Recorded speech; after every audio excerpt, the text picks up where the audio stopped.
Bienvenue sur notre chaîne. Le soir du 17 juin 1831, les cloches de l'église de Veracruz sonnèrent au crépuscule. Une jeune mariée, encore vêtue de sa robe, fut aperçue s'avançant dans la chaleur avec son époux. Quelques heures plus tard, seul son voile taché de sang flottait dans les eaux peu profondes du port. Le marié était parti, mais ce n'était ni la première ni la dernière fois. Pendant des décennies, des rumeurs ont circulé à Veracruz comme la fumée du port. 3 mariages, 3 mariés, 3 morts. L'homme au cœur de toute cette affaire, figure charmante, riche et mystérieuse, n'a jamais été condamné. Son nom a été effacé des registres paroissiaux, son histoire étouffée par le silence. Mais sous ce silence se cache la vérité. Un système de manipulation, de violence et quelque chose de plus ancien que le crime lui-même, quelque chose de rituel. Le bigame meurtrier de Veracruz. Veracruz n'était pas une ville ordinaire, c'était l'artère vitale de la Nouvelle-Espagne, devenue plus tard le Mexique. Port de maladies, d'or, de soldats et de navires chargés de marchandises et de peste. Les rues pavées résonnaient de chants catholiques, tandis que les potences grinçaient sous le vent. Des étrangers y arrivaient chaque jour, espagnols, français, américains, certains pour commercer, d'autres pour disparaître. L'Église tenait des registres méticuleux, pourtant certains mariages disparaissaient des pages comme s'ils n'avaient jamais été bénis par Dieu. En 1831, Veracruz portait les stigmates de la guerre. 10 ans s'étaient écoulés depuis l'indépendance du Mexique vis-à-vis de l'Espagne, et la ville restait déchirée. Des soldats patrouillaient dans les rues, des orphelins mendiaient devant les convents, et le choléra se propageait par vagues successives. Mais ce qui hantait véritablement Veracruz, ce n'était ni l'occupation étrangère, ni la peste. C'était un homme qui se cachait parmi eux. Son visage figurait sur les photos de mariage, son nom était gravé sur les contrats provisoires, et pourtant son identité se déplaçait comme une ombre.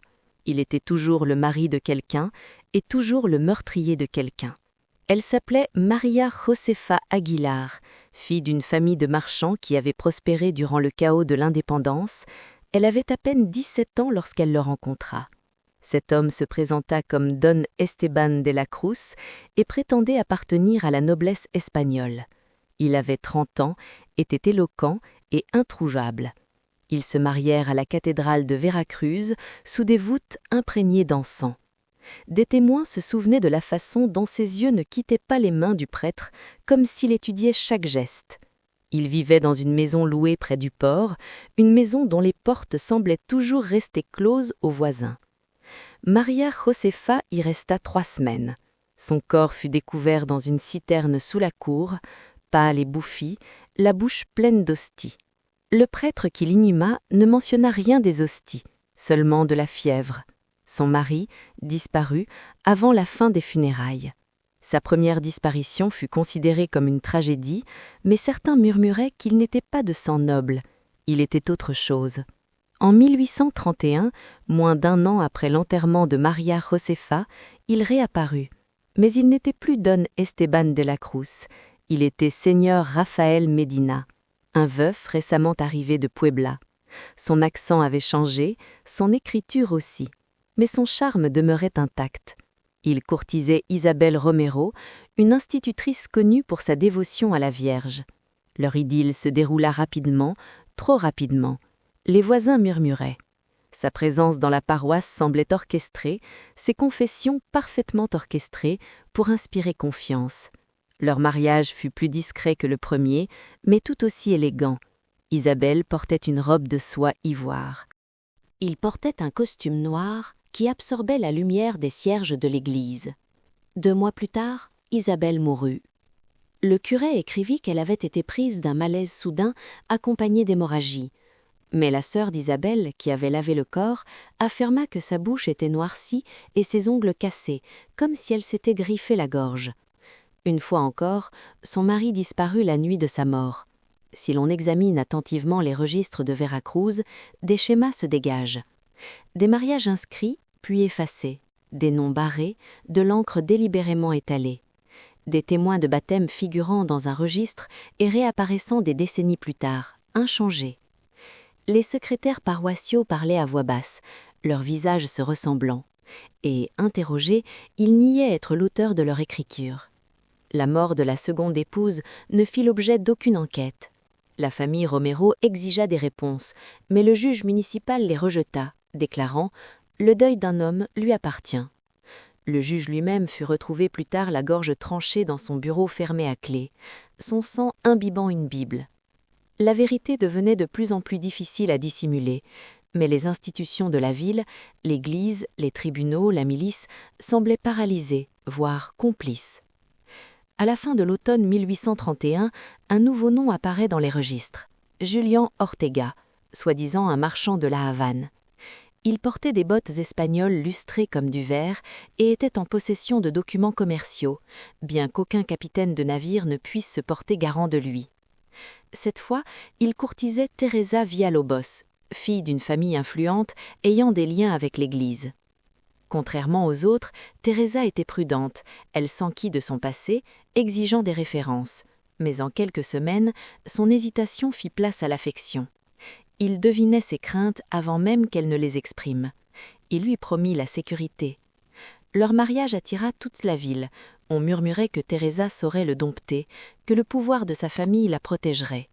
Pourtant, le soir même de leurs vœux, elle avait disparu.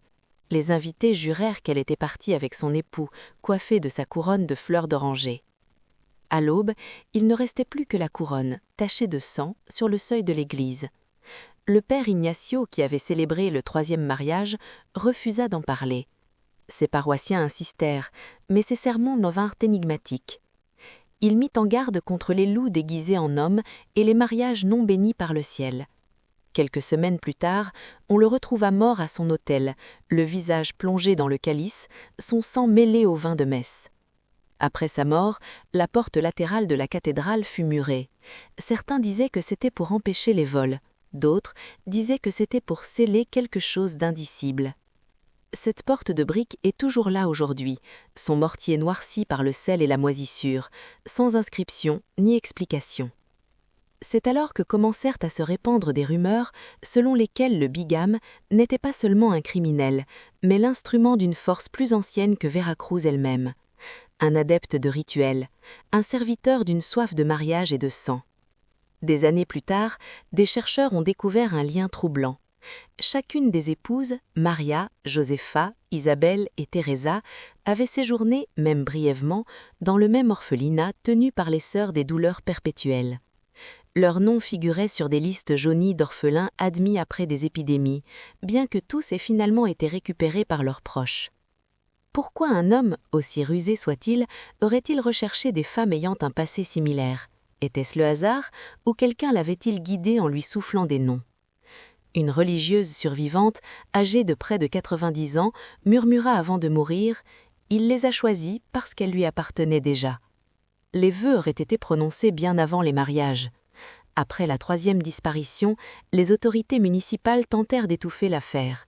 Mais en 1844, lors de la perquisition du domicile du juge Miguel Roldan, suite à sa mort mystérieuse, les enquêteurs découvrirent un livre de comptes dans son bureau.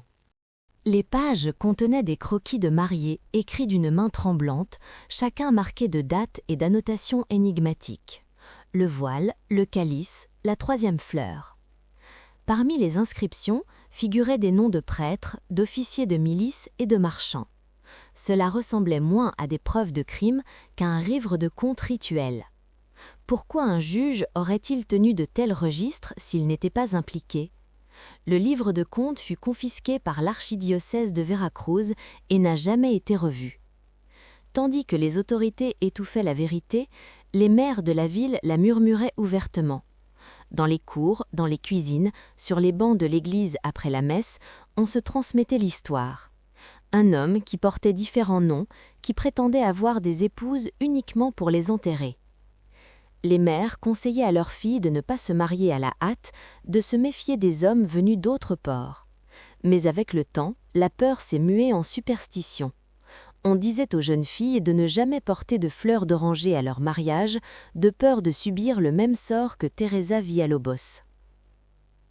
Cette superstition s'est répandue dans tout Veracruz, s'enracinant si profondément dans la culture que même aujourd'hui, certaines familles refusent les fleurs d'oranger dans les couronnes de mariée sans en connaître la raison. L'avertissement, né du sang, se perpétuait sans détour sous forme de folklore. En 1852, un voyageur français écrivait à propos de Veracruz que ces églises étaient chargées de secrets. Il décrivait des portes murées, des fonds baptismaux modifiés et des prêtres qui refusaient de regarder les femmes dans les yeux. Il constata l'absence de certains noms dans les registres de mariage, comme si des années d'union avaient été effacées. Lorsqu'il posa la question, on lui répondit simplement que certains vœux n'appartenaient pas à Dieu.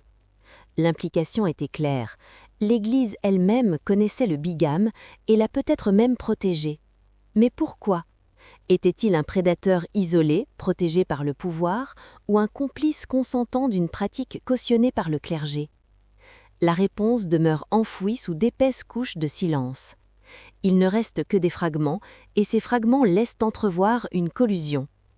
À Veracruz, les voiles étaient plus que de simples tissus, c'étaient des boucliers. Contre le soleil, contre la honte, contre les mauvais esprits. Pourtant, dans les 3 meurtres, le voile fut profané. Le voile de Maria Josepha dans la citerne, la couronne de fleurs de Teresa imbibée de sang, la dentelle déchirée d'Isabelle glissée dans son cercueil. Chaque symbole désignait un acte délibéré, non pas un acte de passion, mais une profanation rituelle. Des anthropologues ont par la suite comparé ce rituel à des rites précolombiens où des épouses étaient sacrifiées pour assurer les récoltes ou apaiser les esprits de la mer. Le bigame avait-il exhumé une coutume ancienne, la dissimulant sous des vœux catholiques, ou bien avait-il été choisi comme réceptacle par des forces que Veracruz s'était longtemps efforcé d'enfouir sous ses pavés? Le voile n'était plus un symbole de pureté, il était devenu, à voix basse, un linceul. En 1861, le choléra ravagea à nouveau Veracruz et avec lui, des archives oubliées furent découvertes. Parmi les cartons endommagés par l'eau des Sœurs des douleurs perpétuelles, un registre fut mis au jour. Son parchemin portait les noms de jeunes filles recueillies après les épidémies, orphelines trop jeunes pour parler, trop faibles pour se battre. 3 noms étaient encerclés à l'encre pâle. Maria Josefa Aguilar, Isabelle Romero et Teresa Villalobos. L'écriture était inhabituelle, irrégulière, presque frénétique.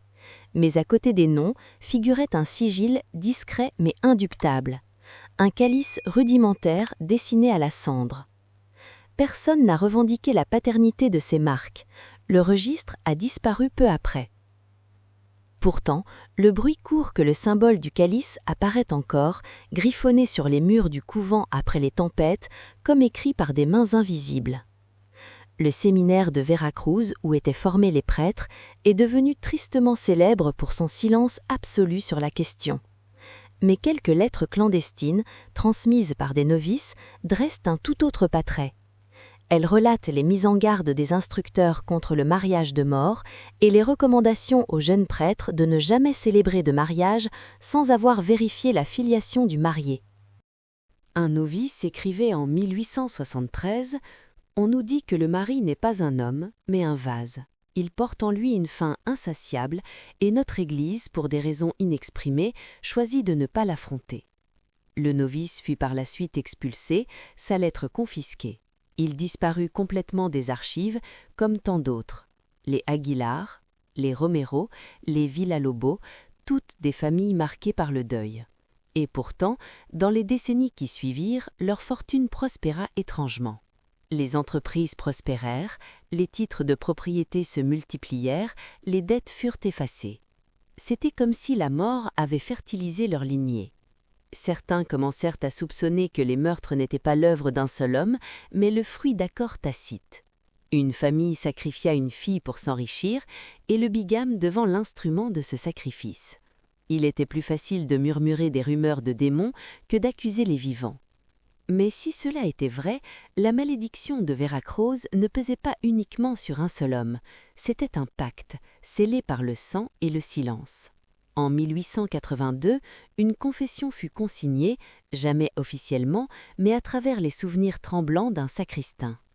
Une religieuse mourante des Sœurs des douleurs perpétuelles affirma que l'homme qui avait épousé les 3 femmes n'était en réalité qu'un seul homme. Elle insistait sur le fait qu'il s'agissait d'un titre transmis comme un héritage. Un masque, un nom, un ensemble de rituels. Chaque génération portait un nouveau réceptacle. Il n'est ni Esteban, ni Raphaël, ni Julien. Elle murmura « C'est l'époux. Et tant que les vœux ne seront pas rompus, la ville saignera. » Quelques instants plus tard, les bougies de sa cellule s'éteignirent d'elles-mêmes. À l'aube, son corps s'était réduit en cendres, ne laissant derrière lui que son chapelet. Le sacristain ne répéta jamais ces paroles à voix haute, elles ne survécurent que par la rumeur, propagée comme une contagion à travers Veracruz. Au tournant du siècle, Veracruz avait changé. Les bateaux à vapeur avaient remplacé les voiles, les chemins de fer avaient creusé le sol et les marchands étrangers avaient afflué au port. Pourtant, le port régnait un silence. Les marins racontaient les cris des femmes qui résonnaient dans l'eau la nuit et le bruit de voiles flottant juste sous la surface comme des méduses. Ils juraient avoir vu un homme en noir, debout au bord des quais, attendant, toujours attendant. Les pêcheurs locaux refusaient de jeter leurs filets les jours de mariage, prétendant que la mer se nourrisserait de sang. Leur superstition était tournée en ridicule par les riches, mais les archives montrent que les navires qui accostaient ces jours-là quittaient souvent Veracruz maudits. Mutineries, incendies, croisières disparues. Le port lui-même semblait lié aux vœux jadis prononcés dans ses églises. En 1903, des travaux de rénovation à la cathédrale de Veracruz mirent au jour une chapelle scellée dont l'entrée était murée depuis les années 1830. Lorsque les maçons percèrent la muraille, ils découvrirent des murs couverts de symboles, calices, voiles et couronnes de fleurs, gravés sur la pierre comme par les ongles. Au centre se dressait un autel fissuré, sa surface calcinée. Dessous, on découvrit les ossements de 3 femmes, des voiles étroitement enroulés autour de leur crâne. Aucune trace de leur inhumation n'a été retrouvée. L'église déclara les restes non authentifiés et referma rapidement la chapelle. Mais avant cela, une photographie fut prise, une image floue de voiles entremêlées comme des toiles d'araignée sur des yeux cernés qui circulent encore aujourd'hui à voix basse. En 1921, près d'un siècle après le premier meurtre, une jeune femme nommée Lucia Fernandez disparut la nuit de ses noces. Son époux, connu seulement comme le seigneur Duarte, n'était trouvable qu'avant et après la cérémonie. Les témoins ont affirmé que Lucia avait été conduite hors de l'église, son voile flottant derrière elle, avant de se fondre dans la foule. On ne l'a jamais revue. Cette nuit-là, Veracruz fut frappée par une tempête si violente qu'elle arracha les toits de maisons et inonda les marches de la cathédrale. Les survivants juraient que le vent portait des voix, 3 femmes qui criaient, pas une autre, mais une autre arrivait toujours. À chaque génération, une autre mariée, un autre voile, un autre silence. Aujourd'hui, l'histoire du bigame meurtrier de Veracruz persiste comme la moisissure dans les chapelles oubliées. Officiellement, il n'existe aucune trace de lui. Ses mariages sont inexistants, les décès sont attribués à la fièvre et la chapelle de briques demeure scellée. Mais sous le silence, des fragments subsistent. Les historiens évoquent de la corruption et des dissimulations, les folkloristes évoquent à voix basse des vœux rituels. Les prêtres nient tout, mais leurs yeux trahissent la peur lorsqu'on les interroge sur les noms effacés. Et les habitants de Veracruz disent encore à leurs filles « Ne vous mariez pas à la hâte. Ne porte pas les fleurs, ne confie pas à un homme qui surgit de nulle part, car le bigame n'est pas parti. Il n'est qu'un masque, un titre, une soif. Il est l'époux, et certains l'attendent à l'ombre d'une cathédrale ou au bord d'un port. Il se prépare pour le prochain voile, le prochain vœu, le prochain sacrifice. » Le silence de Veracruz n'a jamais été un vrai silence. C'était le bruit de la ville retenant son souffle, attendant que la prochaine mariée disparaisse dans l'obscurité. Merci d'avoir regardé. Nous vous proposons une autre vidéo en cliquant sur le lien ci-contre. N'oubliez pas de cliquer sur le bouton j'aime, de vous abonner si vous voulez en regarder davantage, et de mettre en commentaire ce que vous avez pensé de cette histoire fascinante.